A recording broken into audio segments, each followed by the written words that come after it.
More Important Issues is brought to you by our sponsors, Tennessee Tap House, Hound Dogs, and Blue Water Climate Control. And here's a quick word from our good friends at Blue Water Climate Control. People always ask, where did we get the name Blue Water Climate Control? When a Navy ship casts off lines, exits the harbor, and loses sight of land, that's blue water sailing. It takes a team of people to do that. Tireless work, focus, and attention to detail. So much of starting a business is just like that. After it's done, you get filled with deep satisfaction for accomplishing something. And it's quickly followed by, now the real work begins. We're Blue Water Climate Control.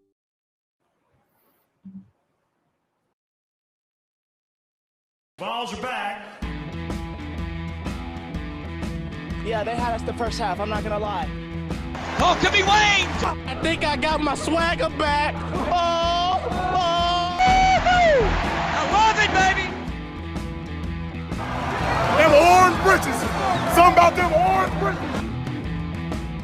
Tennessee win! Brought it by Tennessee to one Jennings.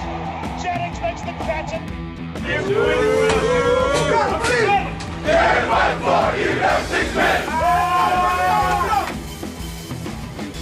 just won a basketball game, and we're very happy right now. I made up my mind. I don't expect to ever look back. I'm going to stay at the University of Tennessee.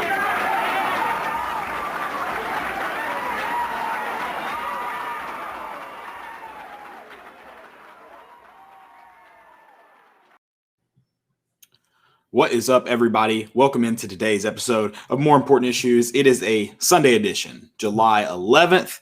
We've got a special guest on with us, former Vol Pete Derkay. He actually holds the record and probably will forever, just kind of because of circumstances and how many years he got to play at Tennessee for the most appearances in a Vol baseball uniform. We will get him on the show here shortly. We're also going to talk about some MLB draft preview, and Landon's even repping the Villains shirt today for all the Vol baseball talk.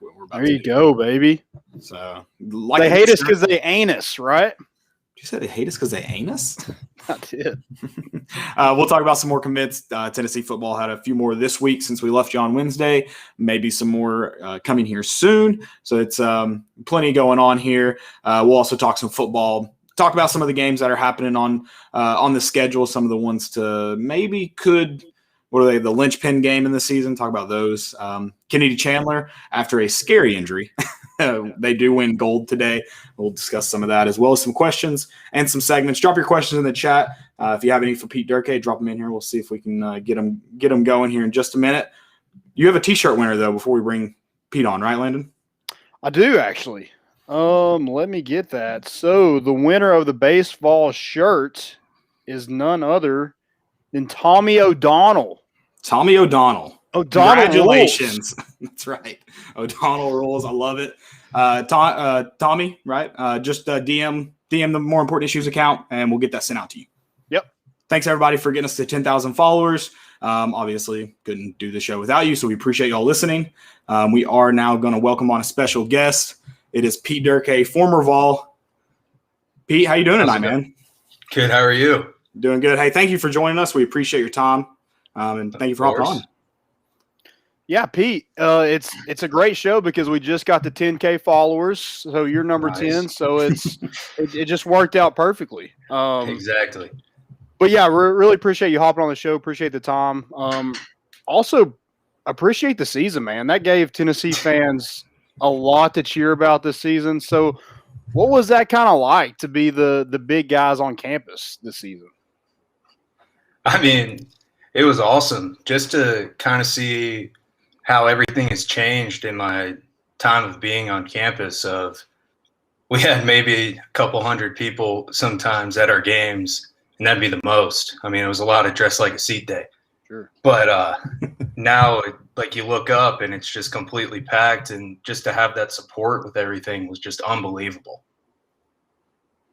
So go ahead. Sorry. My bad, Caleb. I was going to say we joked with we had Kivett on right before, I guess, as soon as y'all landed in Omaha, he got on the show right with us. So yeah, he was actually getting heckled by Eberhard to get down and get to the steak dinner.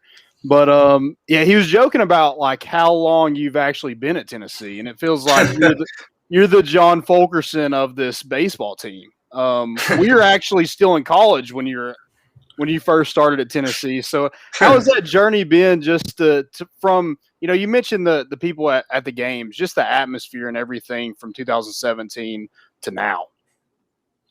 I mean, it is a complete 180 from everything, but I mean, at the beginning, I didn't really know what to expect with everything, just being a freshman.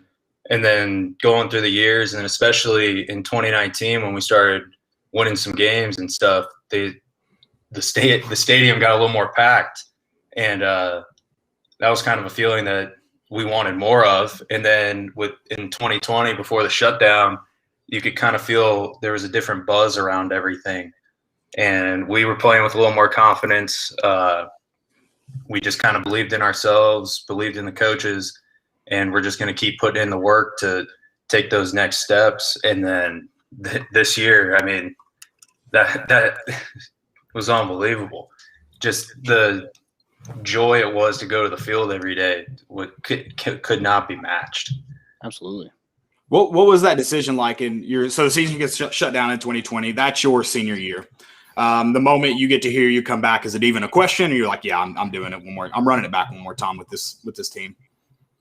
So, I mean, the kind of crazy thing is I had my degree. So I was kind of thinking, I mean, maybe if I get picked up, I could go do that. But it was kind of a win-win for me in my mind, because if I got picked up or drafted, then I go fulfill my dream of playing professional baseball. Right.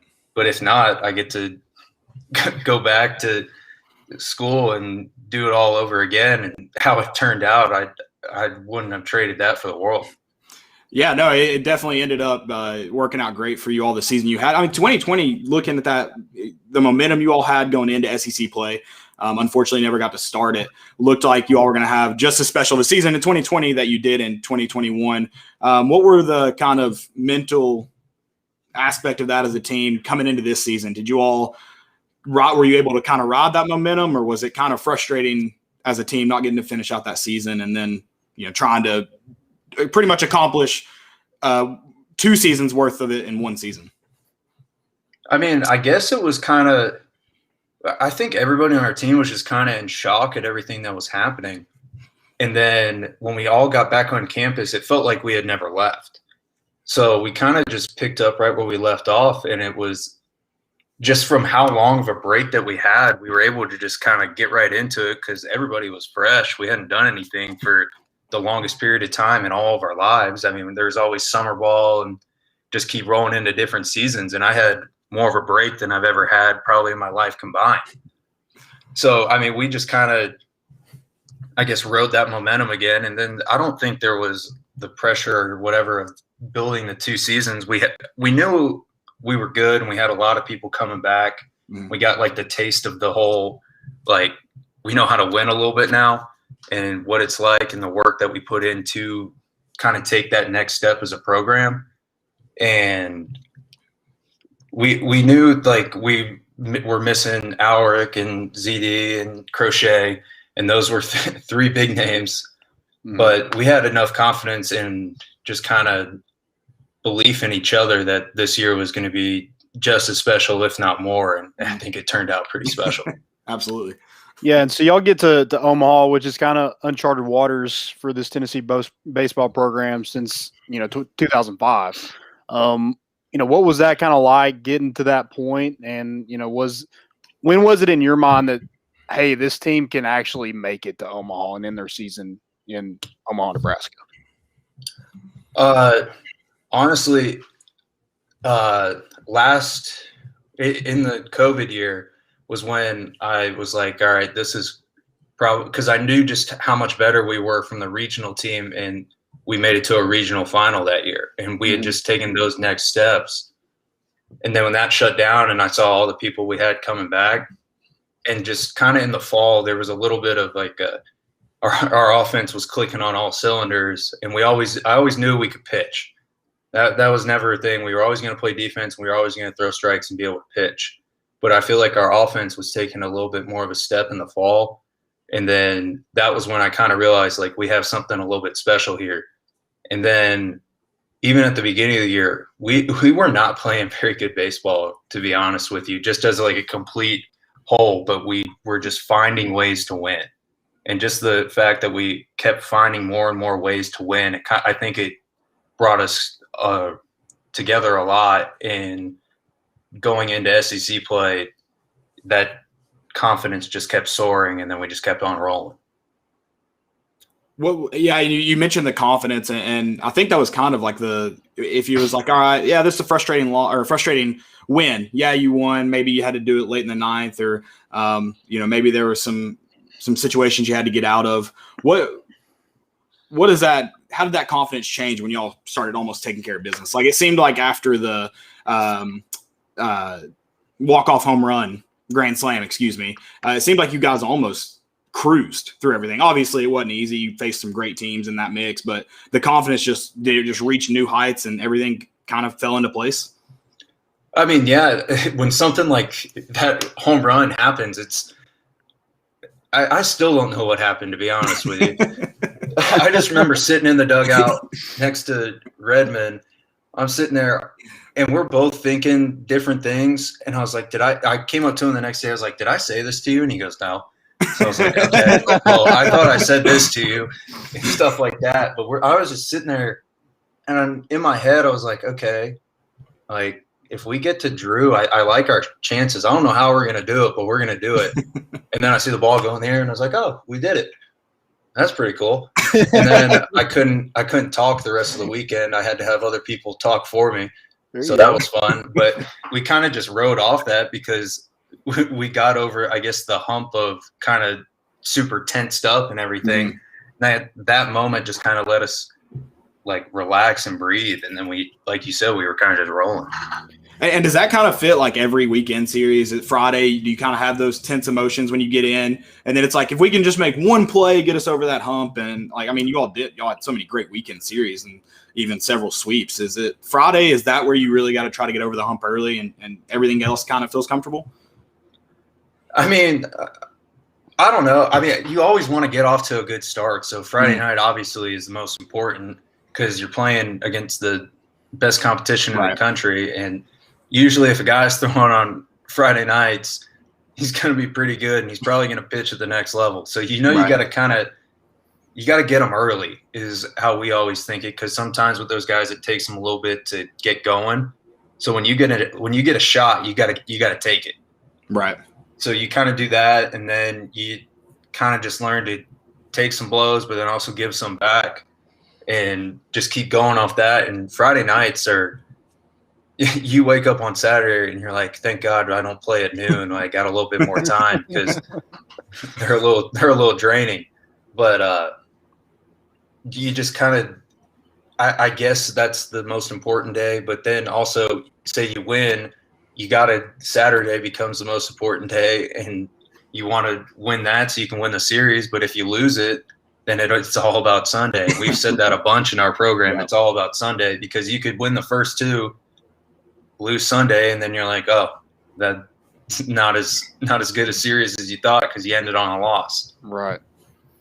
So what was I know you're a utility guy, so you're kind of using a bunch of different positions. Do you have a preferred position when you came in? I know you played outfield, catcher. I mean, you do it all. That's why you're a utility guy because they can't give you a direct position. But do you have a preferred one? Yeah, I like to catch the most. I always caught since I was 9. That was the position that I loved the most, and that's what I came in as a freshman.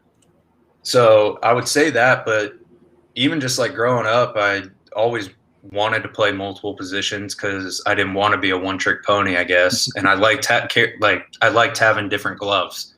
So I thought that was always cool. So just to kind of have that in the back of, hey, you can go play here now, and like we can substitute different people around because you can just go play here. It's all good, but I would say catching is probably my favorite. So how does it happen? How do you bat left and throw right? How does that growing up? How did that work for you? Because I'm confused. I don't know. Like I played baseball all my life, and I can only throw right and bat right. I don't know how that works for you. So my grandpa on my dad's side is the only other left-handed swinging person in my family. So I think I just got that from him. So, because my dad is he does the opposite of me. He writes left-handed, but will throw. It makes no sense. He writes left-handed, throws right, and swings right. I'm like, that makes no sense to me, but it's fine. Love you, Dad. That's what I'll say. So what hand do you write with? If you got, I mean, you can. I'm right, and then the only thing I do left-handed wise is swing. And the funny thing is the reason I wear number 10 is because Chipper Jones is my favorite player. So when I was 9, I tried to go back to your more conventional way. I taught myself how to switch hit. So because I wanted to be more like him. Right. And I stopped doing that when I came on campus in the summer because I got too tired taking BP right-handed and left-handed. And every once in a while I would be like, man, if I got out right-handed, I should have just hit lefty. So I quit doing that. That's a good point. so I just quit doing it. I don't know. I had always picked up a bat left-handed and done that. Yeah, and you've done it fine left-handed. There's no reason to. You've done good. It's not a problem. You kind of mentioned like how before Tennessee. So how did you get here? Like what was that journey? Was tennis like where did Tennessee sit on your radar before you actually got onto campus and committed? So the funny thing about it is I had never once thought about Tennessee or anything like that. And I want to say my sophomore year in high school, I had a chemistry tutor because I just needed some help in that class. And she was the biggest Tennessee fan. She's like, you need to go there. You need to do this. I was like, because you can't just say I'm going here. Right. Like they have to openly like recruit you and stuff. I was like, I don't know if it's in the bag. Like, well, if they talk to me, yeah, I'll consider it. So I played in this, it's called the Sun Belt like Classic, and it's in Oklahoma. And I played with Team Georgia, and there's Team Tennessee, Team Colorado, a Texas team, and I think a team from Canada is there. And we were playing Team Tennessee in the very first game out there, and their recruiting coordinator at the time saw me. It was off Ryan Rollison, who went to Ole Miss, and I was in the Rockies organization. And I had like 2 hits off him, and I got a call that following Monday. It said, hey, come up on a visit. And then stepped on campus, and the rest is history. Nice. Now, was it like you fell in love the moment you walked? Also, it's good to know that Tennessee has teachers out there recruiting. So the movie Blind Side. Praise God for that tutor. Yeah. So like the Blind Side where that tutor's recruiting Michael Ward, that's real. So that's good to know. Well, I think she was recruiting for Ole Miss, but you get it. Yeah. So did you fall in love immediately when you stepped on? How'd that work? I mean, I was just blown away by everything with all the facilities and everything like that. Megan Anderson is the academic advisor, and she's an angel. I wouldn't have been able to finish school like I did without her. And she does so much for us, and can't thank her enough for everything. But just the facilities and her, and I could tell there was a different, I guess, feel or vibe around this campus and stuff, that it was just something I wanted to be a part of. Mm. And that's, what do you think, what's that culture shift? Because, I mean, anytime there's a staff change, there's going to be some type of culture shift. What do you think maybe the biggest one or the earliest one was? Like, what did you notice different with Tony Vitello and the staff's approach because you did get to go through that change? Yeah. Well, we lost a lot my freshman year, and they kind of brought in a winning mentality of we're not going to keep losing, I guess, and we're going to put in so much work that even if you do lose, you can kind of rest your head on the pillow and be like, okay, like I gave that my best shot, I guess. But it was just more of like a winning mentality, and it was all about more mental stuff with everything and just confidence in each other and working for each other, I guess, was the 2 main things. Was just putting in an unbelievable amount of work. Nobody's going to outwork us, and just belief in the guy next to you was 2 of the bigger things I saw right away. And then we've kind of just built it in, had some more, we had a bunch of really good players come through, and they bought into that right away. And the biggest thing is how quickly can they buy in, because now we have changed the culture and kind of have, I always like put like some hashtags on some pictures I posted of changing the culture. Didn't really know what it meant at first, but with like me, Luke, Redmond, Will, like all that class before like the 2019 season was we wanted to change the culture and get it back to postseason, like consistently going to the postseason and respect, like have people come in here and they got to give you your best shot to leave with a win. So that was really what we wanted, and just it was kind of just weird of how quickly people have bought into the belief in the next guy, though, I think is the biggest thing.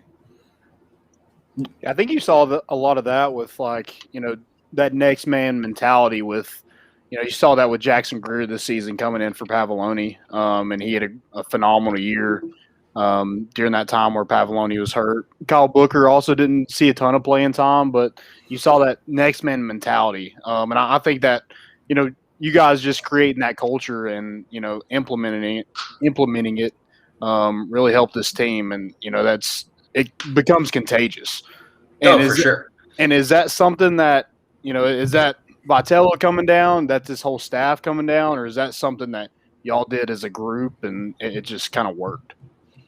I think it mainly stemmed from our strength coach, Quentin Everhart. Okay. I want to say that one because just some of the stuff we do with him is just it's more mental than physical, to be honest with you. And he wanted us to believe that we could be great and stuff like that. We talked about it back in the fall, is how like you guys are very talented, but can you be great and stuff like that. So I think it started with him, kind of went to the coaches, but then, I mean, once the season kicked around, it was on us. And from then on, I think it just stemmed from us believing in each other and knowing that if we're working all together and pulling from the same side of the rope, a lot of good things can happen. And I think that was kind of because we've talked with Kiv several times, that interesting to how you put it, like the belief in others. I mean, always have that back mentality, but how that can definitely drastically change. And you definitely see that. And I think that's kind of been the most fun and kind of why this fan base has rallied around you all. The swagger you all carry yourself. I mean, Landon's got the villain shirt on. People hate Tennessee baseball. It's fun being hated. Like I love I texted Ross after your all's the walk-off grand slam, and I was like, seeing every Vandy fan tweeting how much they hate the celebration. It is so much. Like I've never watched a Vanderbilt baseball game that they weren't playing Tennessee. I don't care about them. Yeah. So the fact that they care about you all, and so like it's been so like what. How's that? I mean, it's very unique. The daddy cap was very organic. What's the as far as bat flip situation goes? Who has the best bat flip? Who has the best celebration post home run celly? I mean, obviously it's Drew. Is it? It has to be Drew, but because he hits him far enough and knows he gets him, so might as well. But definitely the best one though of the whole entire year was Jordan Beck's walk-off home run. I mean, I've never seen somebody take their shin guard and elbow guard off before the ball hits the ground, but he did it. And that was pretty cool. But, I mean, if you hit a ball that far, I think you should have a little bit of a right to do it. So, yeah, make the game fun again. Yeah, I mean, if they're going to do it, because the guy is going to strike me out and yell, "Let's go" in my face. If I get one over the fence, I might as well do it back. Yeah, because there's no repercussion of that, so I don't see any harm in it. Yeah, take your time. Take your time around the base. Did anybody yell heads when Drew Gilbert threw that bat against Rice State? I sure hope so. The real heads. He threw with no regard for anybody. No, the true heads up call was when he about came into the pile and he like slung his helmet and it ended up over at second base and it almost hit like three people before he walked in. So that was the real heads up of the whole play. I think Jordan Beck is kind of when y'all kind of got put on like people's national radar, but the Drew Gilbert bat flips, that's when y'all became villains. Like nobody wants to see that, but that's what made this team so fun to watch. Like They just didn't care. And like, I don't consider you a villain. You're a pretty nice guy, but like Drew and Evan Russell, those guys could be considered a villain. I could see them on like a television show being the supervillain. Well, someone mentioned it actually. Your three-run homer against Mississippi State. Is that right? In the SEC, I can't remember. I'm trying to think back to it. SEC. It was a bomb. Did you get a good bat flip in or a good? I'm trying to remember back to it, and there's been a lot of home runs between. So no, see, I've never been able to like kind of do it. The most I'll do is like a little one, and I kind of do it even if I hit like a single. So, but also I decided to hit it to like one of the deepest parts of the park because I was like, wow, I knew I hit that good. I'm still looking at it, and like I'm seeing their center fielder run over, and I was like, no way he's about to catch that baseball. So like I was coming out of the box, I was like, I'm yelling at the baseball, get over the wall. I see him jump, and like I see him spin around, and obviously he doesn't have a ball, and I was like, thank God, I can jog now. Yeah, you gotta wait for the bat flip on those. That's true. Yeah. Yeah, so Sven said, hey, Pete, I'm still mad about that 3-run shot against my Bulldogs in Hoover. That was a great blast. So I don't know what your favorite – I was going to ask you what your favorite moment is, but seeing a Mississippi State fan in a chat saying congrats on that bomb is pretty cool too. Well, and it kicks off where you all run rule them. It was just a special day. What was that like, run rolling 2 teams in the SEC tournament? Did you all going into that, obviously you don't even have that thought. Did you ever even like look back? Have you been like, we run rolled 2 teams in a postseason SEC tournament play? Now that I really hadn't even thought about that until you said it, because I just remember I didn't get to go to Hoover my first 2 years. Mm-hmm. And then we finally got there, and then we're one and done. I was like, wow, my time in Hoover was about 2.5 days long.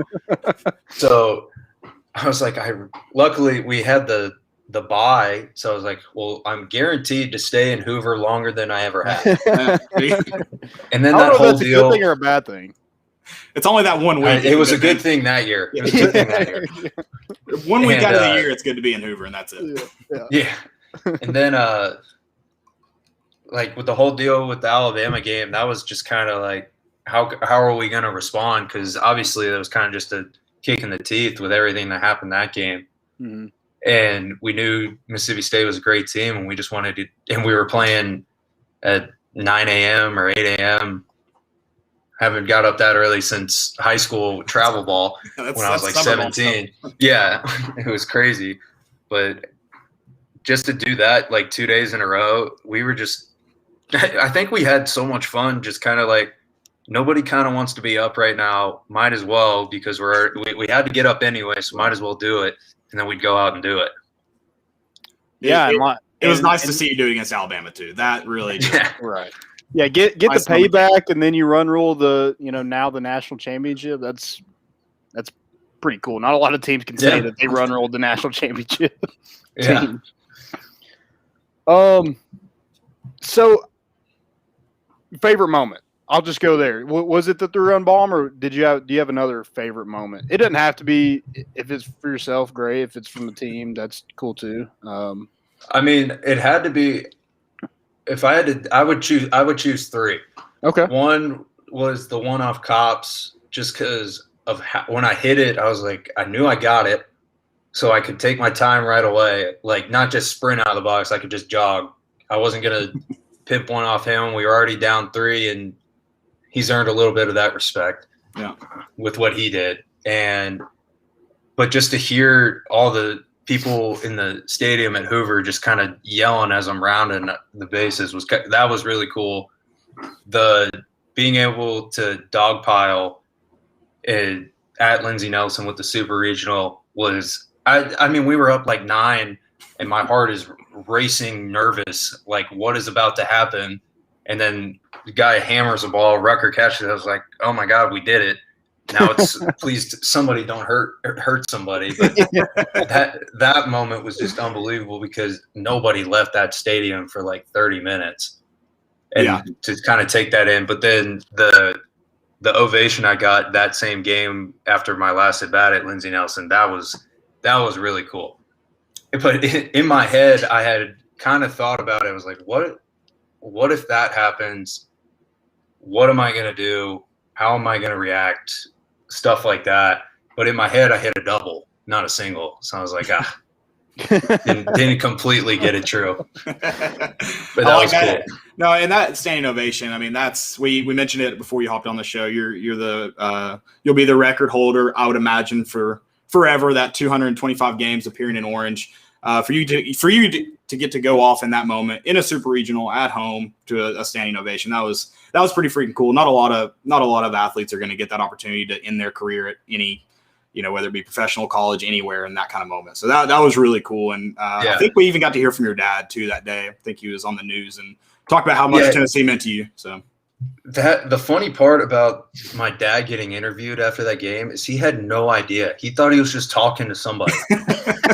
And like, I think in the video you can see like my mom just like this, just like smiling, nodding her head to like what he's saying. And she knows like she's been getting filmed or he's getting filmed. And I was like, cause I got the notification from like the news site that about like him, whatever he said that day. I was like, you're on the news, right? And all over Twitter. He goes, what? I was like, yeah. My mom goes, the guy that you were talking to was filming you the whole time. He had no idea. That's an in the moment guy right there. That's just for sure. He's just at the game. Nothing else. Dad's dad right there. No, he probably didn't want to look at the guy to let him know that he'd probably been crying the entire game. Oh, what's funny is like I actually saw your dad there at the game after the game, and he was emotional. So that was it was really cool to see. Yeah, no, that was awesome. He's a little bit of a emotional person, but love him to death, and he can't help it. Yeah, every dad's got a soft side. I mean, my dad just got 2 new puppies, and he got bored one day at the house and just drove them around. 2 like little girl wiener dogs is just riding around Knoxville with 2 girl wiener dogs in his little Camry. So every dad's got a soft side, and his is coming out. As you get older, it seems to come out a little bit. Yeah. Man, Pete, what's next for you, man? So hopefully within the next couple days, I get a phone call that lets me know I'm still playing baseball. Yeah. So as of right now, that's what I'm hoping for, and it will probably be a late Tuesday deal or maybe something after everything's said and done. But I mean, hopefully that's what works out and what I ideally want to happen. If not, it's a really good question because kind of got to figure that out. But having the 2 degrees thing, I'll just start using some connections, stuff like that. Go get me a job. I guess. So coaching is not on your radar at all, or are you sure you don't have another COVID year? Are you positive on that? Yeah, I mean, if I had one, I would use it for sure. I don't know about the whole coaching thing. I mean, I'd like to do it in some regard, but also it would have to be something I would think about because it would definitely be something I would consider doing. But at the same time, that's another really big commitment that I would have to think of and kind of weigh pros and cons with everything. That's later on down the road. You got plenty of baseball left. For sure. Yeah. Hopefully, when Knoxville gets that new stadium, hopefully we get to see you play in it someday. That would be ideal. That'd be pretty cool. Well, cool, man. Well, Caleb, do you have anything else? I think that's it, and we appreciate you hopping on. We've enjoyed watching you at Tennessee, and hope to continue following you as well. And this year was special. I know, special for you too, to get to do it one more time. So we do appreciate your time on today's show, but also what you and those guys did in the clubhouse for Tennessee baseball. I'm excited for the future. We've been following it pretty much since we've been doing this podcast for 4.5 years. So right before the regeneration of the program, and it's been a fun follow with you guys and Tony Vitello. So thank you all for all you've done, and it's been a blast, and we really appreciate you. Yeah, no problem. Thank you guys. All right, see Pete. Good luck, man. See you guys. Thanks. Yep. That was Vol for Life. Pete Derkay, we appreciate him hopping on. He just finished up his actually 5th year at Tennessee. He got that, Yeah, 5th year. Got that COVID year, so I guess 4.5 really. But all-time leader in appearances in orange, and we'll see what's next for him. It is the MLB draft tonight. The start, yeah. The start of it. I don't know how many rounds are there tonight. Honestly, So they do the first round tonight. It's kind of like the NFL. They do the first round tonight. I think they have some comp picks as well, and then they'll do 2 through 10 tomorrow. Gotcha. And then they will do 11 through 20 on Tuesday. And there's just 20 now, right? Yes, just 20. Yep. They've moved it down. So I'm not going to hear my name called this year. That's unfortunate. Hey, you never know. Yeah, if we get to around like 115, I'm feeling good. At 20, I'll leave that to the real guys. I want to know. Like Caleb Mitchell, that's not a hard name. Like that's true. Somebody could write that in. Joshua Mitchell feels safer, so maybe we can. There you go. Yeah, I feel like with all the how many Mitch? Yeah. That sounds like a baseball name. It does kind of sound like a baseball name. How many rounds did there used to be? 115 was obviously an exaggeration. 45. Was it 45? I was about to say 45. I feel like I could sneak. Right. I feel like I could sneak my name in at 43. Yeah, like, you'd never know. Right. Like I can get my name 43 for 45. I can squeeze my name in there. So that used to be my favorite joke about MLB draft day. I text my brothers, "Do you guys get called today?" Who are they even calling at this point in round 45? Right. So let's talk a little bit about the MLB draft because some Vols are Vol commits, I guess, Vol signees. They're not on campus yet, may never be on campus. Some guys like Pete Derkay is going to be looking to hear their name called here in the next couple days. Yeah, so some guys, you'll probably hear if you haven't already. Are you watching it? I'm not. I'm trying to get it pulled up, dude. My TV's been arse today. Too. Connect to the internet. Nice. Get that potato Wi-Fi. I love it. It's wired. That's what I don't understand. Oh, nice. He was taking Brady House is taking number 11 to the Washington Nationals. Okay. That's not so he's a guy I thought he'd be a top 10 pick. Ended up at 11. He's not gonna ever step foot on campus. No. And you might see Chase Burns' name get called tonight. He probably will be an early day 2 pick. But Ryan Spikes is another high school athlete out of the state of Georgia. Middle infielder. Seth Stevenson's a JUCO guy, middle infielder. He could hear his name called. Dayton Dooney, who was at Arizona his freshman year and then went to junior college. He's another middle infielder. I think he's second baseman, but middle infielder. Christian Moore is another middle infielder that could hear his name called maybe later on in the draft. And then Logan Chambers is, I think, a third baseman from the junior college ranks. And then you have some Tennessee Vols hoping to hear their name. Max Ferguson, Jake Rucker, Chad Dallas, Liam Spence, Connor Pavoloni, Jackson Leith, Sean Hunley, and then Camden Sewell. And then you also have Luke Lipsius, Redmond Walsh, Evan Russell, Pete Derkay. Did I mention Chad Dallas? Did I say Chad Dallas? I think you mentioned Chad Dallas. But if not, it was at least obvious. So. Yeah. So you have a lot of guys hoping to hear their name. And, I think probably the first one off the board will probably be Max Ferguson. Mm-hmm. I just think, when you see a second baseman with the athleticism, the power, him being able to steal bases, stretch singles into doubles, doubles into triples. I just think that's going to wow some some scouts. So he's probably the first one taken off the board. But Tennessee's it's kind of a weird moment. Like you want to see guys taken as high as they can go, but then again you don't because you want them back on campus. Yeah, no, it's definitely just like bittersweet. Bittersweet. Like it's cool to see these guys getting signed early because it means big bonuses. But yeah, obviously also you want Tennessee baseball to be good. So baseball is just one of those, it's got to be difficult to recruit for. Cause like, yeah, you want to go out and recruit the best guys, but you've also got to find a balance of like the guys that will actually enroll.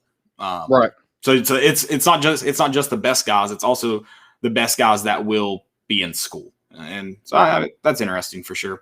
Anything else for the MLB draft? You're just going to have a lot of kids that's going to have to make a tough decision. Like even if they hear their name called, they could still end up at Tennessee. Mm-hmm. Chase Burns is one that we've kind of, seen lately that could maybe end up on campus, but any other year he probably doesn't. Right. Just because like he's projected like he's the number 47 overall prospect. Usually when they're that high, they're going. But, he recently had a picture on campus with Frank Anderson. He is a Tennessee guy from Beach High School up in Hendersonville. So, maybe he does end up on campus. But Brady House, yeah. See ya. Thanks for signing your national letter of intent. But it's going to be like Mookie Betts. He's going to be a VFL. So cool. There you go. Cool. But it'll be interesting to see kind of what happens, where guys end up. But Tennessee's losing a lot of their infield, so they'd like to get some of these middle infielders, the high school guys, JUCO guys on campus for sure. So they're kind of fighting a battle right now to kind of keep guys, but there is that new recruiting pitch. Hey, you can make some money. You saw Drew Gilbert already, have a shirt and everything, have a little deal there. So, maybe that's something they can sell down the road to some of these guys that they could end up drafted. Yeah, and it won't, like we mentioned, it won't keep the Brady Houses, at Tennessee. He's got he's not $1 million, like millions of dollars. I was going to say millions of dollars today, or I don't know when that actually hits the account, but soon. But yeah, the NIL could make it interesting for baseball. Maybe keep some of those guys that go later around. All right, let's talk recruiting. Also, I didn't turn on the MLB draft because the game 3's on right now. And I've seen more flopping in the final 15 seconds of the first quarter than I did all day at the Euro. So I'm if you want to say soccer's boring and all that, that's fine. I'll accept it. But I'm sick of hearing they flop and cry. Dude, basketball players do it more than anybody. Like, I'm not hearing that anymore. If you want to say it's boring, that's fine. You can just not enjoy the sport. That's okay. That doesn't bother me. But don't make up crap about it. That's annoying. I wish they would just like in basketball, I wish officials just wouldn't call it. If they wouldn't call it, people would do it, right? Well, it's like not even that. Like Ante Tecumbo just had a play there at the end. He tried to draw a foul at the buzzer. And then okay, if you're going to try and draw a foul, I'm okay with that. And if you're going to if it takes you falling on the ground to try and get it, that's fine. But then he gets bumped into and just flops on the floor. And it's like, no, that you don't get to try and draw a technical. Yeah, that's not what we're doing. So it's that's the stuff that annoys me. Is it those are the real villains, right? Yeah. I don't mind Chris Paul who goes in and he'll bump off a guy and go to the floor. You're just playing ball at that point. But if you're going to he's 6 foot tall too, so he's kind of he's 6 foot even. Right. But the guys who the soccer players that go down and grab their knee when they go down. No. You don't get to do that. If you want to hit the ground trying to draw a foul, I'm okay with that. But don't flop and cry. That's the annoying part. Right. So all right, more commits for Tennessee. We left you on Wednesday, talked some commitments, but left you on Wednesday and got two more. Yeah, we talked about one that we'd probably get the next day. So Thursday, Squirrel White or Macquarius White out of Pinson, Alabama. He's a 3-star wide receiver, one of the fastest wide receivers in this class. He runs a 10.68 100 meter, 21.58 200 meter. That's pretty good too. Yeah, pretty damn fast. He's a guy that has a good offer list: Alabama, Auburn. If you got an Alabama offer, I'm cool with it. Georgia, Kentucky, Michigan. So he's got Mississippi State, Missouri, Ole Miss. He got a ton of offers. I think he got a huge bump in his ratings. I think he was around 800 on 247. Now he's 522nd. Yep. It helps getting that commitment in, I think. I don't know why. It's funny. It's they move up when they commit. Yeah, it's usually when it's Tennessee, it usually goes the opposite. But yeah, it's nice to see guys getting that bump up when they commit to Tennessee. But yeah, it's Tennessee's first wide receiver commit in this 2022 class, and I think they're up to 10 commits right now. With the addition of Mo Clipper, who they got. Was that on Friday or was that on Thursday too? I think that was on Friday. Mo Clipper committed. He's a 3-star offensive tackle from Alpharetta, Georgia, Milton High School, one of the best high schools in the state of Georgia. He's also one of the best offensive linemen in the state of Georgia. I think they're in 5A. But also has a offer from Alabama. Offer from Georgia. Yeah, And Tennessee's not going to get Tennessee doesn't get the pick of the litter right now. Like, Yeah. it's just not the way it is. But I think they really like this kid. I think his running back was also on an official visit when he did. But they took Dylan Sampson as their running back commit, and he ended up coming to Tennessee. But it's good that you're able to still get that offensive lineman. Need a lot of bodies on that offensive line, so they add another one. Good point. And then some more recruiting news. Walter Nolan. Now we're talking about not I know the pick of the litter, and I mean that's the what do they call like the I know the runt is the one you don't want. What is the prized of the litter? No, I have no idea. Is there such a thing, or is there maybe I'm just overthinking that. Maybe there's not. Anyway, he would be it. Whatever it is, he would be it. 5-star, the number 3, number 2, arguably the number 1 player in the country. Right. And number 1 player in Tennessee got offers from. He could just pick a school at random, and they're going to have a spot for him. Well, and he originally did like a top 10 a while ago and left Tennessee out, right? Top 8. Top 8. Okay. Top 8. Yeah. Top 8 left Tennessee out, and then Tennessee's back in his top 5 with Georgia, Alabama, Michigan, and Florida. It's like MySpace. MySpace we need to do recruiting profiles that look like MySpace, and the guys need to go up there and update their like top friends, their top schools. Right. Yeah. Rip to the MySpace days. Credence asked if we could keep you updated on the MLB draft. Brady House went to the Washington Nationals. That's really the only update right now. Yeah, Mississippi State's Will Bednar just went, I think, 14th to the Giants. So,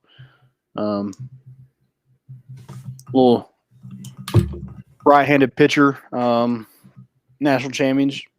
So there's your update, I guess. The most recent update is Will Bednar's going to Mississippi State, or going to the Giants. He's going to San Francisco. Gotcha. You also have Cam Miller, the 4-star wide receiver from Memphis, is making his college decision tomorrow. So we'll see. Any crystal balls, anything like that for Tennessee? I don't think he had any crystal balls, but he has taken an official visit to Tennessee in the month of June. So I would say we're the favorite. Gotcha. I'm checking to see if we are or not, but I don't think we have. We were when I last checked. Gotcha. Yeah, but he's from Memphis Academy of Health and Sciences. We do have a crystal ball. It just came in from Ole Miss insider David Johnson. Posted it at 6:25 p.m. today. There you go. Yeah, Credence just said he got a crystal ball today. So there you go. Yeah, that's going to be big. One of the top wide receiver, one of the top players in the state of Tennessee. I think that's big to get that. Jerry Mack and Cody Burns are in that one. Jerry Mack has those Memphis ties, so that's good to see Tennessee's getting back in the city of Memphis and recruiting guys. Yeah, that reminds me. We'll talk after. Just remind me Memphis recruiting after. Oh God, is this going to be bad? It's not bad. It's just I don't want to talk about it right now. Okay. Let's keep talking football. But Cam Miller is going to make his decision at 1 Eastern time tomorrow. So there you go. Edge of our seats.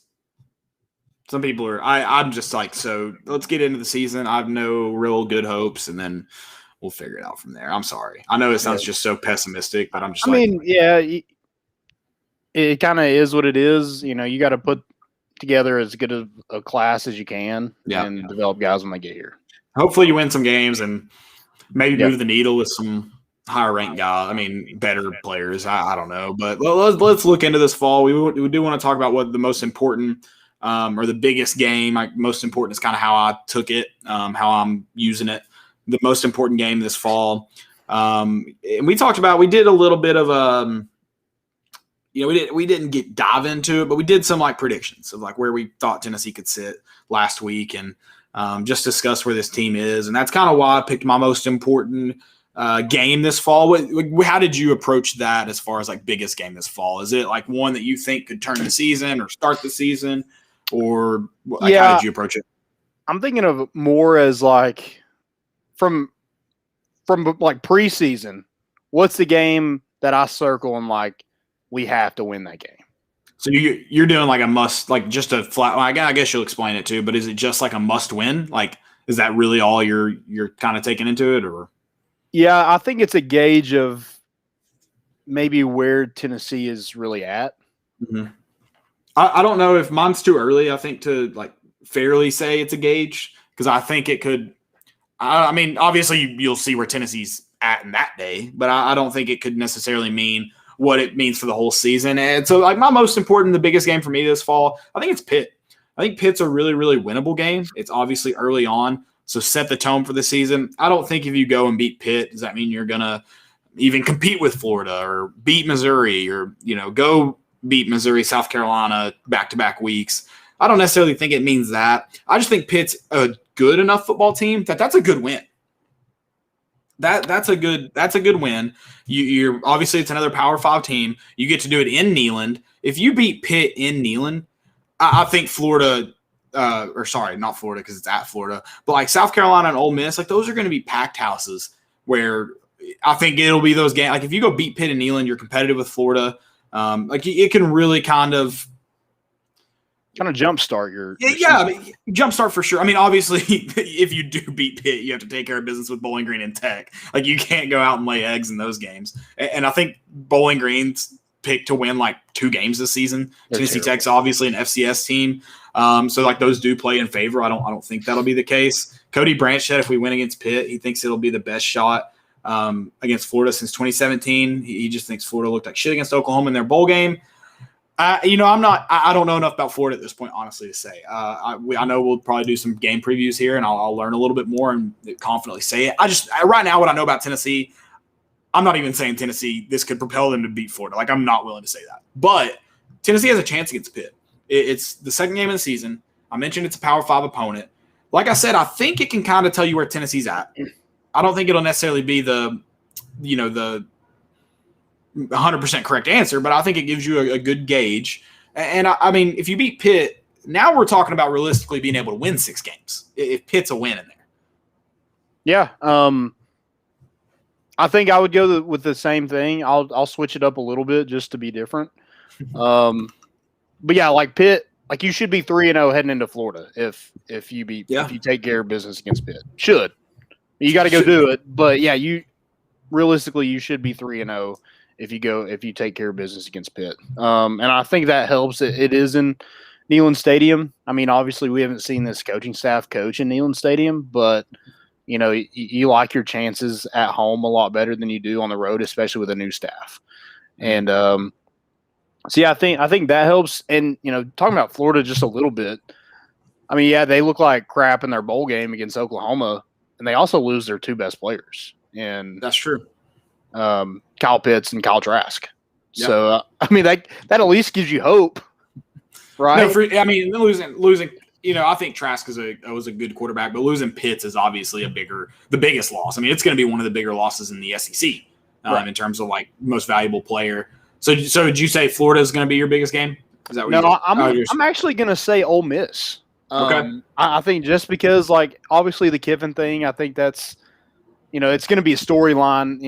It's going to be beat into the dirt. But I do like that. I like that. I don't think it means anything for the staff or team. Like this team, this program's so far removed from it. It'll be a storyline because of the fan base. Right. But I do like if that played into it. I'm like, man, that's a tough mental hurdle to get over. But this staff and team, they don't give a shit about Lane Kiffin and Tennessee relationship at all. So that gets so far removed. It's going to be a storyline because it's going to be forced on us, but they don't care about him. So that's nice. Right. But yeah, I think the way that Ole Miss kind of played last year, and they didn't have a great season by any means, but at least they scored points and made things kind of interesting with some teams they probably shouldn't have.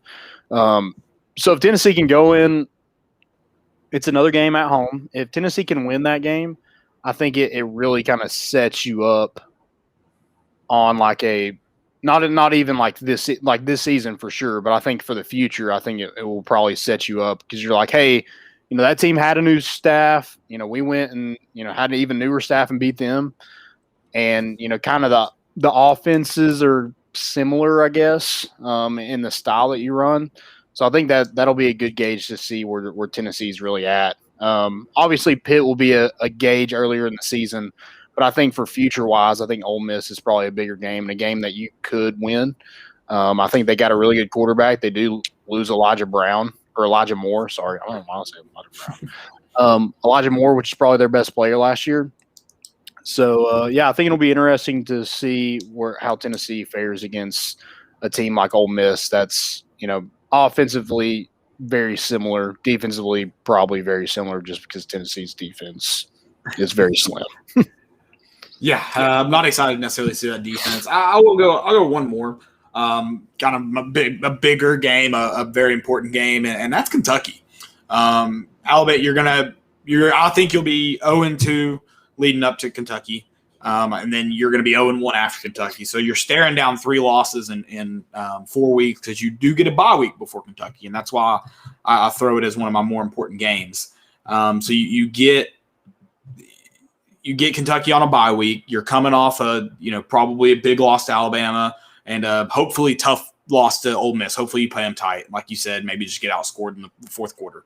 And then you're probably going to beat by Georgia. They're just going to be leaps and bounds more talented right now. So that Kentucky game, Tennessee struggled the last couple seasons. Won in 2018 or 2019 on a goal line stand and then lost like you did in 2020. So, Kentucky's kind of got a little bit of momentum to them right now in that series. And as far as talent goes, they're not going to be just way better than Tennessee. It's going to be a very, very winnable game for Tennessee. I don't think it's a guaranteed win by any means, but a very, very winnable game. And where it sits on your schedule, that can really kind of flip the script of because if we're being I think you will be 0-2 going into Kentucky. I think it's possible you could be 1-3, God forbid 0-4. What sucks is South Carolina has a ton of momentum on the recruiting trail, but none of that means anything to this year's. And I got to remind myself of that. So I think Tennessee will be 1-3 going into Kentucky with losses to Missouri, Ole Miss, and Alabama, and a win over South Carolina. So to get to 2-3 in that stretch of games, that doesn't sound good, 5 years ago, but this year I think that's pretty good.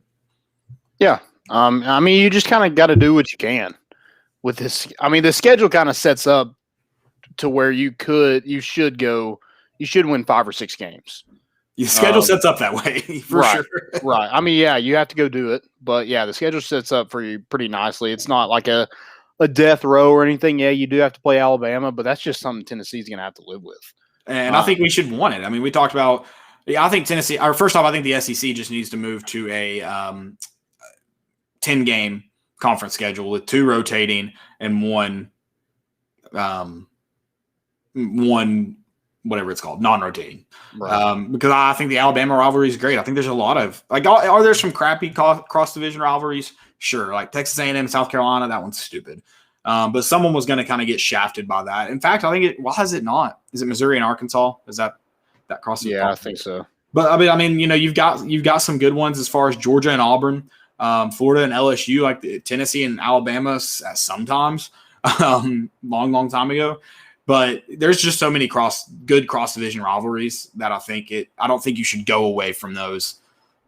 I don't know.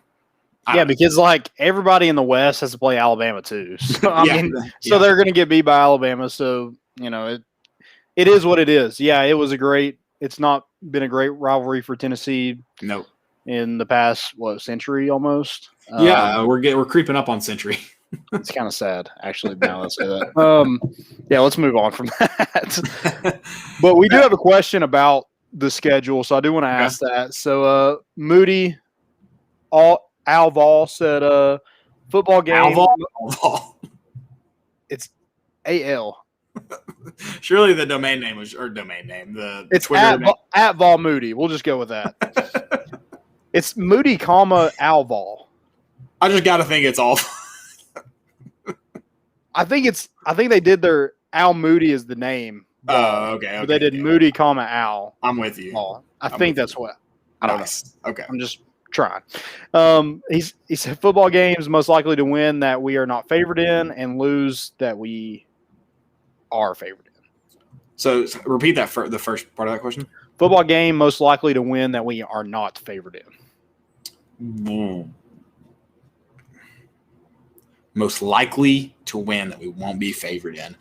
I've got to think it'll be like either Missouri or Kentucky. And Kentucky's so late in the season, I think we could be favored in that one. I don't think we'll be favored in Missouri. Let me go look at where their team could be, though. Let me glance at their schedule. I think I'd say Missouri, though. I don't think you'll be favored in it, and I think you've got a pretty good chance of winning it as far as just like what you see on paper right now. Yeah, I'm gonna go with Kentucky because I just think it's Kentucky, number one. Well, and I'm just curious if we'll be favored in it, though. Yeah, I mean that could be a possibility, but like going into the season, if they were to play tomorrow, Tennessee would not be favored in it.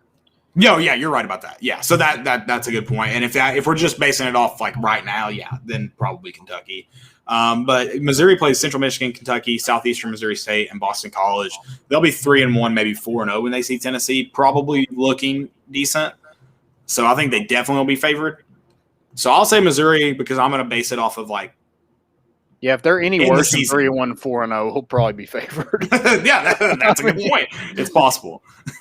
But yeah, also, I just think with Connor Bazelak coming back, that they got Tyler Beatty as well. I just think that they just seem like at a better place than Kentucky. Like Kentucky's got a new quarterback. Yeah.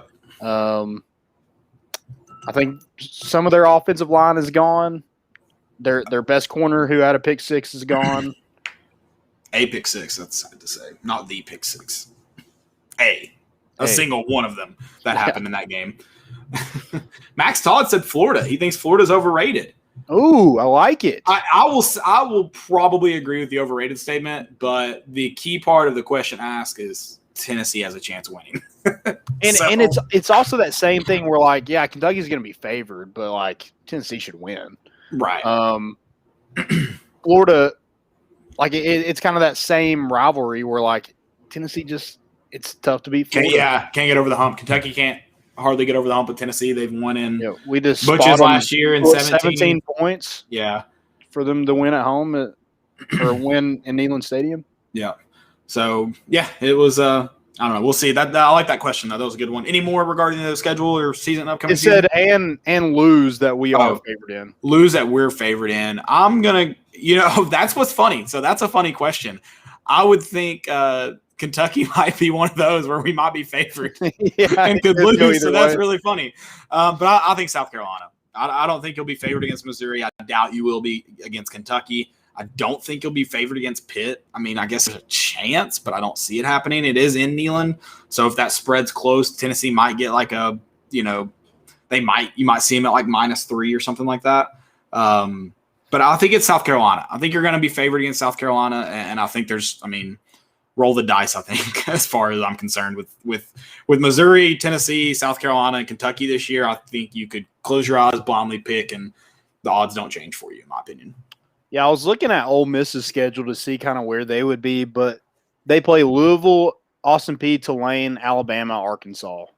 Yeah, they'll probably look good coming into Tennessee. They'll probably be favored. Yeah, I mean it probably is, like you said, South Carolina, and that's a team like they were terrible last year. We beat them. Yeah, we were terrible last year. We beat them. We weren't terrible at that point yet, though. We were still right. We were rolling. Yeah. I guess Pitt is probably one too. Yeah, I'm curious to see where Tennessee opens there with Pitt. Whether Pitt's favored or Tennessee's favored, I'm really just not sure. Yeah, if Tennessee is favored, I think Pitt would be my number one pick there as far as games that you could lose. But I just don't know where they'll be. We'll see about that when that time comes. I think that's why I said South Carolina is I think you will be favored in South Carolina. Yeah. So that's why I said that, but we'll see. What do you think about the 31-point spread against Bowling Green? Sure, whatever. You're picking Bowling Green to cut. Like, what would you pick right now if you stay away, cover, or Bowling Green to cover? I wouldn't touch it. If I was going to touch it, I would take Tennessee to cover. Okay. Bowling Green's terrible. They are terrible. So it's like, I mean, you're seeing an offense that you probably have limited film on, especially considering you don't have any film on the players playing in it, in that offense. So Yeah, I wouldn't touch I'm it. probably staying away. It's just that's a lot of points. I'm staying away. I mean, I can't wait to bust out. I was telling one of my buddies this week, I'm a pretty good college football gambler. Everything else, cancel out. Like not worth it. I don't watch enough. Like I don't watch enough of it to be good at it. Right. Even like college basketball. I don't think I watch enough of it to be good at it. It's also it's got to be the most unpredictable sport in the world. It has to be. Oh yeah. But I mean, yeah, and then NFL is just hard. I think just because the line or the spreads are so tight. It's not like college football. I do kind of cherry pick college football, but that's why I'm good at it because I can cherry pick it. I can't really cherry pick NFL games. If the spread's big, I'll bet against the team and lose because they'll play them close. The Jacksonville Jaguars decide to go out and beat, or Miami. That's the week they beat New England in that year. So we're always picking Alabama to cover. I mean, you pretty much did that this year. I stay away from Alabama. I don't like touching Alabama's lines. They want some money. Maybe if they're going to do one good thing for me, at least win me some money. Well, if I had known this year they were going to almost, surpass freaking LSU's offensive numbers, yeah, I would have ridden that out. I didn't have a ton of faith in Mac Jones. I thought he would be he impressed me this year, I'll say that. So. Yeah, for sure. Cody actually mentioned real quick before we move on, Cody Branch said he thinks Kiffin gets Saban in year 2. I mean, God, Kiffin's going to get Saban here soon. Just because when you score that many points, it's almost just like one mistake away from being in the game and winning the game. So I got a hot take. He's never going to get. You don't think he's ever going to get him? No. Okay. Now, when you say get, like you don't think he'll ever beat Saban? No, I don't. Do you think Saban's retiring this year? No, I don't think he'll get him before Saban retires. In however 7, long 8 that years. is. Yeah, I don't think. Do you think he dies at Alabama? Is that morbid to say? I think he has such good like health care that he probably never dies. They probably just freeze him every night. He did get a new hip. Yeah, he's probably just becomes a robot. Yeah. I think he said he got a new hip. I think it was a joke. But I think they were like, are you still going to play basketball? And he's like, why do you think I got it? You know he plays basketball every day. Really? Yeah, they do coaches. Saban's little hooper? Apparently. A little hooper is correct. He's shorter than me, I think. So he's a little you got little right. Yeah. But apparently they were like, are you going to play basketball? That's why I got a new hip. He's like, if I didn't play basketball, I wouldn't have had this surgery. There you go. So, yeah, that's funny. I wonder what kind of shoes he wears. You think he's like a Converse guy or like a I bet he's got the new LeBrons on. They're Nike, yeah, new LeBrons. There you go. Okay. Or do you think he might wear Jordans? I don't know. I thought he'd be more of like a Kobe guy too. He could be. That's a good point. I don't know. Well, his mentality is different than Kobe and Jordan's. He's a LeBron guy for sure. They have the same kind of crying about things that don't really make sense. Like when Saban cries about the student section leaving against Louisiana Tech, that's something LeBron would do. Yeah. They cry about the dumbest stuff. He could be maybe a Kyrie guy too. He could be like the earth is flat kind of guy. Max said he doesn't think Kiffin gets him either. His best shot was last year with that talent. But Alabama's talent, that's the thing. That's my only thing is Alabama's talent. I will say this is probably new quarterback, young quarterback. Yeah. Losing a Heisman candidate, losing the Heisman, losing the wide receivers that you did. Yeah, I mean, this is probably the best season or the best shot you got. And I don't think Saban drops off as a coach losing Sark because he's been who he is. But you do lose Sark, a guy who is a good quarterback guy, is a good offense coordinator. You did lose him too. Yeah, that's true. So, yeah. All right, let's move to basketball a little bit. Kennedy Chandler, first off, on Saturday had that scary fall. Thankfully landed on his face and not his neck. I mean, close to his neck, but landed on his face. It's interesting preference, I know. But they were playing a very scary moment. They were playing in Latvia, which is hilarious to me that there's a world basketball championship in Latvia. I don't know. I feel like people say Latvia like it's a made-up country, so it cracks me up that it happened there. But they did defeat Pokemon. Yeah, they did defeat the France U19 team to win gold. Gold, baby. And Kenny Chandler even played today. Yeah, I think he had 7 rebounds, 5 points in the game. So yeah, pretty good outing. I don't think he started. I think he was kind of that sixth man, pretty much the whole tournament. But yeah, good outing from him. Kind of filled up the stat sheet a lot, and kind of, I think he was pretty limited today. But I think he was on the floor for that last possession, and ended up, getting gold. So bring that gold magic over to Knoxville, and let's go win us a natty real quick. Hopefully, just please don't have any more of those falls, because that's every Tennessee fan was just like, oh my God. Right. No, well, it was funny. How does this happen? Yeah, for sure. For sure. And then you had Ronald Acuna, so the Tennessee fans and Braves fans. Yeah. And that was yesterday was a rough day for them.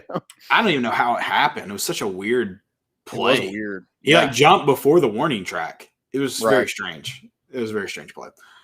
Hey, what happened to U.S. losing to Nigeria? I saw the score, but who didn't play? Who played? What happened? They just got beat. They just got did they play like they're legit starters? Yeah, like Kevin Durant, Russell Westbrook, yikes, Dame. Who else is on that team? I don't know. Who does not? Do you know who Nigeria has though? No. I don't think they have anybody that's just oh yeah, that dude. Yeah, they don't have any hoopers. A couple ballers, no hoopers. Yeah, they just. It's probably a team that's played a lot of basketball together. Maybe maybe, possibly. So yeah, you should never they got Jason Tatum too. I forgot about that. That's probably their best player, honestly, besides Kevin Durant. Bradley Beal's on that team. Kevin Love. Yeah, they just got beat. That's hilarious. I think that was my fail. So I'm trying to think. Nigeria made 20 of 42 3-pointers. Wow. So they were just jacking them up. I like it. Yeah. I like it. Okay. What's your do we have any more questions? I think we do. We do. And some of these are about baseball. I forgot to get to them, but I'll get to them now. This is Valde Long says, will the NIL affect the draft and who might come back next year? I think it's definitely a recruiting tool that you can try to get guys to come back or, step foot on campus. Right. I think it really helps that Drew Gilbert already has a deal in place. That's something you can really point to and be like, hey, it is possible for baseball players to get that as well. Yeah, I think it'll be added. I don't know how much weight it really pulls. And so this is just about baseball, or is it a question regarding just any college athlete? I think they're talking about because they replied to the show, so I think it's about the MLB draft. Gotcha. I don't, but it could affect all of them. I think it'll affect MLB for the guys that don't go very high. I think it'll affect some NFL. Maybe those bubble guys who are probably, they're on a practice squad, but they're probably not on a, probably not going to be on a team yet. I think and it's too depending on what do they mean to the campus, because that's how they make money. Is do people know who they really are at Tennessee? Can they profit off their likeness? Mm-hmm. So I think it'll be a very, very case by case basis, but I think it'll definitely affect it with basketball and football too. Yeah. But I'm interested to see if this G League thing starts to take off. Soon the G League could be paying a fair amount of money too. Right. Yeah. That's a good. A lot of those. Jalen Green will probably be a top 5 draft pick. He was in the G League. He could have went. I think he was looking at Auburn. But yeah, could have went to pretty much anywhere in the country. Dang, Auburn can't pay $100,000 salary anymore. Yes, what happened? Dang. The big ass offer wasn't big enough, I guess. Dang, the pandemic really hit some programs hard. Feel for them. Feel for those programs. Yeah. The Plains aren't paying as much. There's a little hint for you. Big Orange Highball asks, what's the best way to keep Tennessee baseball on a sustained path? We keep Tony Vitello around. Yeah. Do what the man wants. You tweeted out there's some kind of construction going on over at Lindsey Nelson right now. Not clear exactly what it is, or do we have clarification? I don't know exactly what it was, They were doing some concrete work. I don't know exactly what kind of concrete work they're doing. Foundation work, if you will. Yeah. So, I mean, I think that I don't think it's out of the realm of possibility that you can get that left field line done. No, I expect it to be done next. Because I mean, they did the right field. You know, they did that whole deck in a year. So yeah, I don't think that's out of the realm of possibility. Hopefully, that's what they're doing. But yeah, I don't know for sure, but that would be my guess. But yeah, like going back to the question, yeah, it's keeping Tony Vitello. It's keeping being able to pay some of the staff more money, get them some raises. You know, we had Pete, mention strength and conditioning coach Eberhardt. You know, he's a guy that had a lot of. I think that Vitello said that he had a lot of opportunities to go elsewhere, be in the major leagues, and decided to stay at Tennessee. So, yeah, you're going to have to pay him, Frank Anderson, Josh Elander. You want to get those guys some money and keep them around to keep this, train rolling. Absolutely. And also you just got to keep recruiting. It's kind of a tough situation. It's going to be a big draft year for Tennessee. They're going to lose quite a bit in their lineup. But, yeah, you just got to reload. That's what the best teams in the country do in football and baseball. That's what Vanderbilt does every year. So Tennessee's going to have to do that every year. You're not going to get a ton of those 4-year guys. You're not going to get 5-year guys, hopefully, anymore. Hopefully we don't have another pandemic. But, yeah, it's going to be very rare that you get some of those guys, when you're recruiting the best guys in the country. Yeah. No, I mean, Tennessee's Tony Vitello's done a great job of getting this program in a good spot, and guys want to be here, and that's important. So he doesn't need to do anything different, that's for sure. Yeah, just keep it rolling, baby. Yep. I wish they had Kiv, though. Correct. It's unfortunate. Hey, that's what Tennessee needs to do. Somehow figure out how to get the paid third assistant. Yeah. That's the only thing left to accomplish. Can they use their name, image, and likeness? I would think they always could have. I don't know. I don't know. It's a good question. Can we just say camp and we just do a freaking big ass fundraiser to pay this assistant? But we should do. Yeah, sure. For sure. You got anything else? That's all the questions I got. Okay, that's it as far as other than most important of the week. What do you got for me? Most important. I can kick this one off. 14-year-old, I don't know how to say her name, Zelia Avant-Garde. She won the Scripps National Spelling Bee this week, and that girl is a hooper. Dude, I'm sorry, but I love the way you said that name because it sounded like a principal at graduation. Yeah, that's like you what it was. Or whoever does it. Yeah, you sound like I was announcing her. Yeah. What's the language of origin? I'm gonna go with probably several actually because it is a hyphenated name, so we're probably dueling this one. But yeah, if you told me to spell that, I would first time I'd never know her name, and then I can't imagine the word she spelled that I have no clue. And the girl could beat me on the basketball court. So there you go. Yeah. Dude, her highlight tape is very good. I don't know if Does she have some spelling highlights? She might. They should toss those in together. It should be like I don't know, like alley-oop. I get a full ride basketball and academic scholarship. A lot of those kids aren't doing multiple things that win those. They're usually pretty focused, like singularly focused on academics or.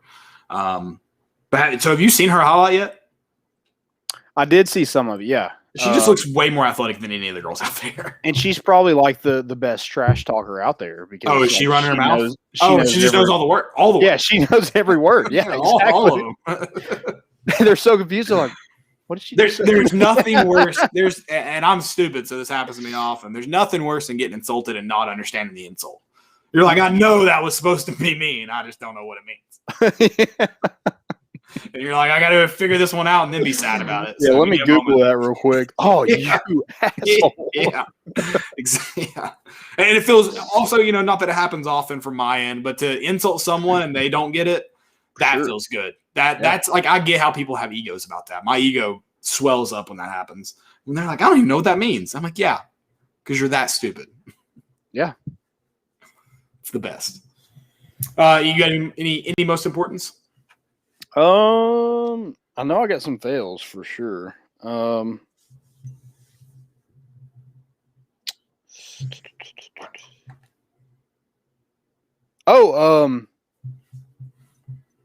Daniel Camarena. Hopefully, I don't. Camarena? Sounds good to me. Yeah, he was a AAA player. Got called up for the Padres, and got his first career hit.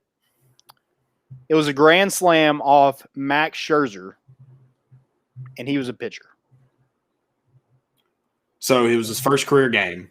He was pitching. Okay. Wow.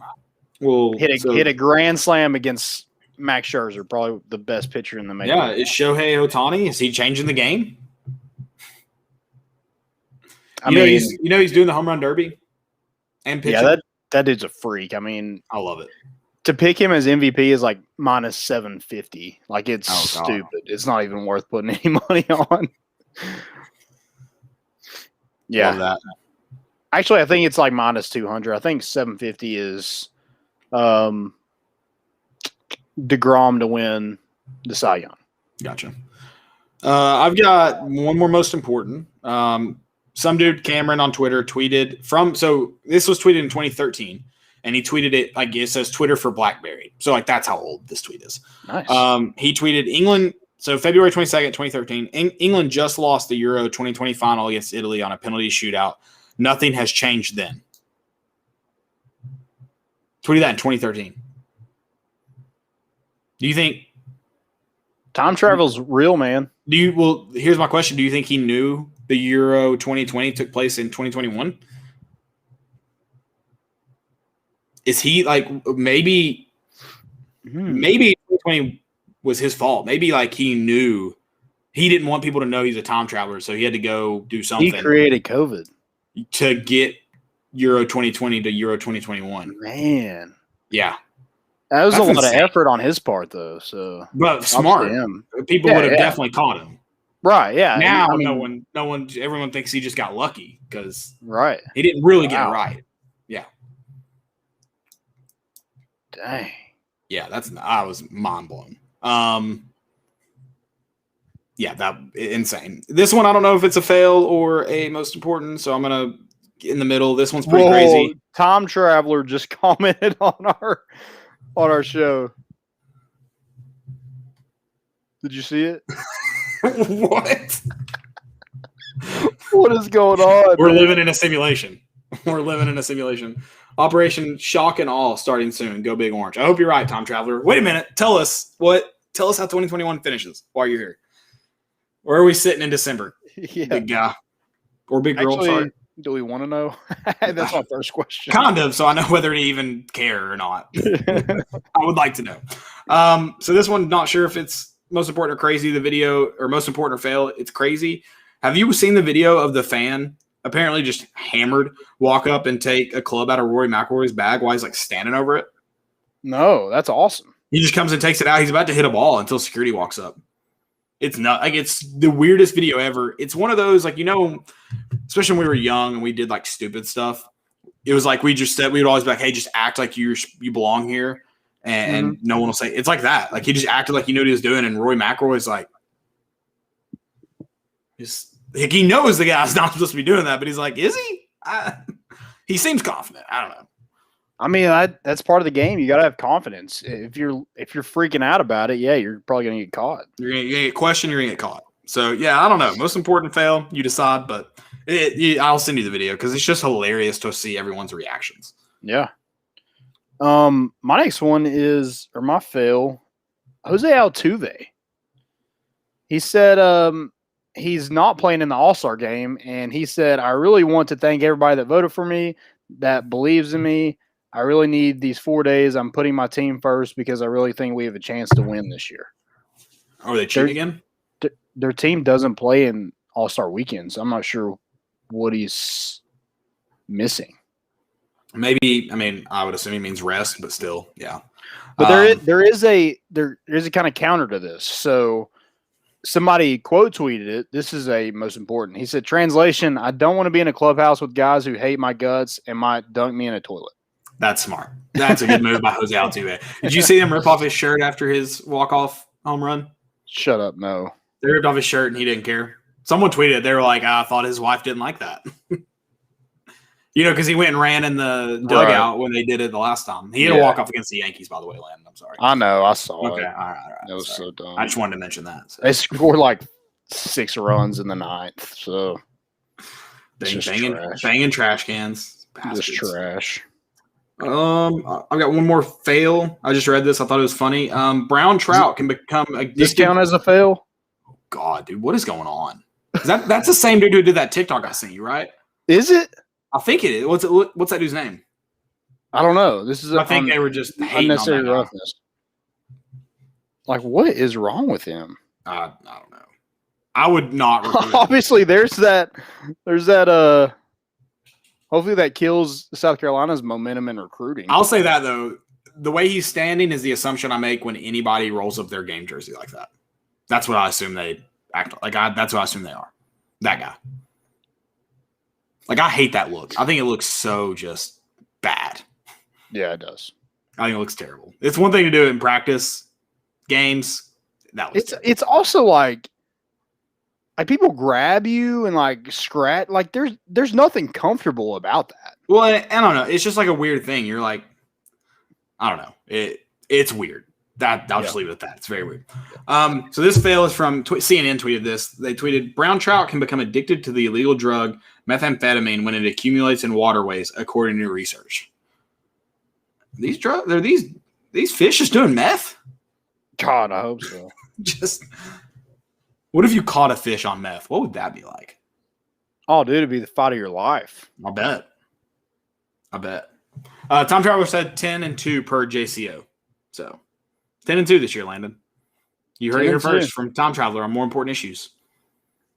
No, is he talking about the way that Heupel's going to be holding the steering wheel when he drops the car off the cliff? At 10-2? Okay. Or probably just me. Oh, yeah. I've been looking for a good cliff for November. So, I guess that's kind of it. I mean, I guess we could do Conor McGregor's ankle. God, that pissed me off, dude. That was a good first round. Some people were saying Conor McGregor kicked his ass. Some people were saying Justin Poirier kicked his ass. I didn't think either kicked their ass. I thought it was a pretty, I thought Poirier probably got the better of him. But yeah, Poirier was definitely winning that round. But not by like a long shot. He was, probably ahead just a few. And I thought they exchanged good punches, and I thought Conor put himself in a bad situation, but still was able to at least make some stuff happen. So I thought it was a really good fight, and it sucked the way it ended. Yeah. It was kind of like that Anderson Silva fight a couple years ago. Yeah. But yeah, and it's so weird that it happened right after the bell rang. Well, the foot break happened right before Poirier got on him, and then he was saved by the bell. Because I thought, when he collapsed, I thought he was screwed. Yeah, that's right. I was like, you just gotta last. I think it was 10 seconds. I was like, just hang in there for 10 seconds. And he just couldn't walk. Yeah, he couldn't do anything. And then the doctor called, which I was like, that's funny because it technically didn't end in round 1, but everyone won the bet that did TKO in round 1. Yeah. So, but I was like, that fight didn't technically end in round 1. Conor McGregor made it past the first round, and then it got stopped due to a doctor stoppage or whatever they call it. So, yeah, I picked Dustin. I just, Conor McGregor doesn't have a great kind of record since he fought Floyd, so it kind of makes me think he might be just collecting checks. I don't think that, but that's what's funny. Like, a lot of people want to act like, that break, it wasn't a dive or anything. No, like he didn't take himself out of the fight. Right.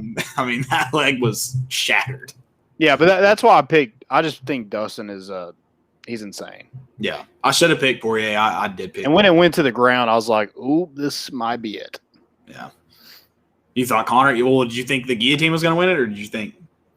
No, because if I thought if Connor was going to win, he's going to have to knock his ass out because he's Yeah. got long arms. But when he got got that first guillotine, I thought he had him.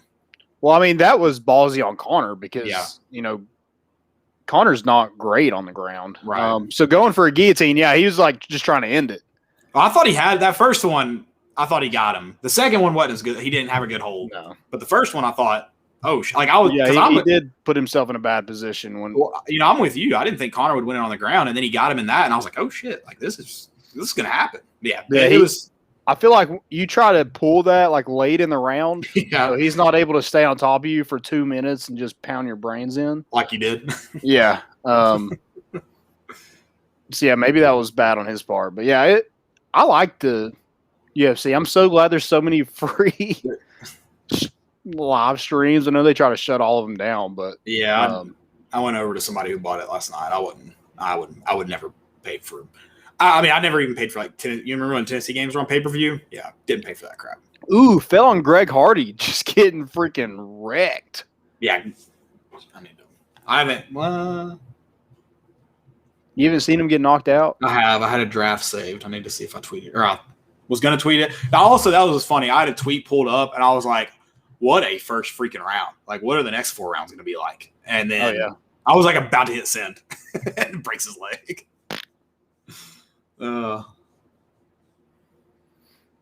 Love it. All right, guys, that's all I've got. Thank you all for Credence wants to know, Time Traveler, if we get Walter Nolan. So answer that one as we get out of here, guys. It's been fun. We appreciate Pete Derkay hopping on. Good luck in the next step in his career, whatever it may be, baseball or not. And go Vols. We'll see you guys back here on Wednesday. Yeah, go Vols. Hopefully we're talking about another commitment and maybe some Vols are coming back. We'll have a lot more baseball news probably in the next coming weeks once this draft has concluded. And that's what's interesting. We may know some guys, but I don't think we'll know everybody by Wednesday just because there'll be some other things to consider. Monte Combo just stepped on somebody going up for a layup. Nice. How many rebounds does Jay Crowder have? That's what I need to know. I don't see the stats right now. That's all we got. Thanks for listening. Obviously, Tommy O'Donnell, you want a shirt? Yeah. Send us a message. We'll O'Donnell get that to you. O'Donnell rules. I'll also tweet that on Twitter too. But yeah, just get with us and we'll get that to you. Bring the boat in and we out.